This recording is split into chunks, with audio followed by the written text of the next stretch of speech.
Good morning guys. So yun guys, nandito tayo sa camp dito sa Yanbo. So katapos lang natin nagpa-workshop, naligo lahat. Biyahe natin papunta sa Riyadh. So i-check lang natin ang belt saka tayo aalis.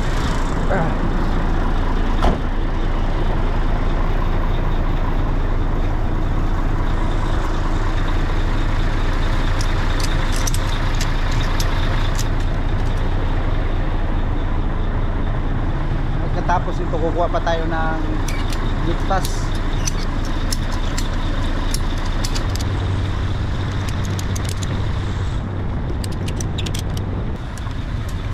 Yung pisina namin dyan, no?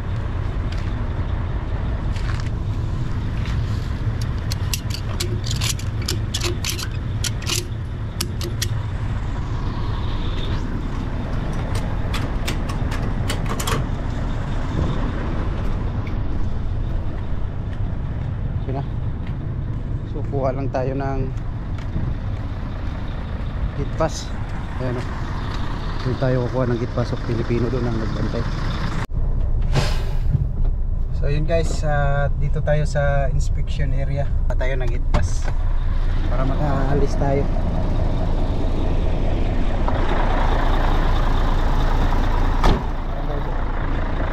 Bago makapasok doon sa workshop, kailangan magpa-inspection muna dito. Gate pass 045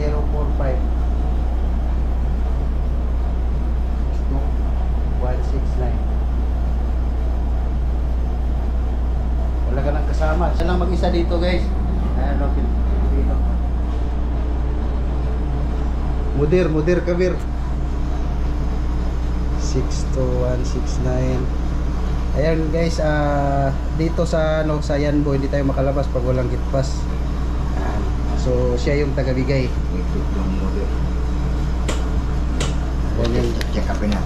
Ayan yung gate pass natin, no? Ay, walang yung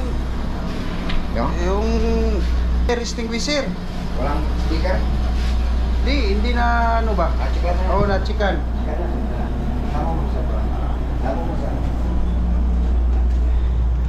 Guys, i-check niya yung fire extinguisher.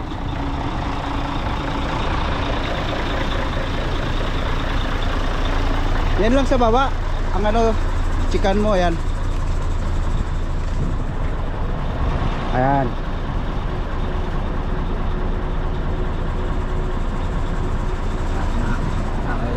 Lahat na. Chika niya hanggang na yan, December. Dito ko kanina nagpaano ko dyan sa gulong, nasira yung gulong ko, pero ngayon okay na. Ayan guys, chine-check niya. Babalik pa ako pagtapos ito, papunta riyan pag tsaka ko ipa-workshop. Ayun, lumayo na nga, oh. Dikit dito dun sa kabila maluwag. Kaya nga pagbalik Pero nagpagawa nyo doon, na-align nyo. Pagbalik ipaayos ko. Walang ipapaya mo? Di, meron doon sa loob pero nilagyan ko na yun. Nilagyan mo na? Okay na, no? Guys, bago magalis niya dito, check inspector. Sige, salamat guys, salamat. Aalis na ako. Meron pa flag. Walang kapatid dyan? Wala, isa lang. So yun guys, yun siya, Pilipino yan, taga check. Lahat papasok dyan sa workshop, i-check niya. Paglabas, din niya, i-check. Ito lang yung kinuha ko yun. Yan, gate pass. Bago ka makalabas dun sa malaking gate, tsaka ito, ibigay mo to. So alright, let's go.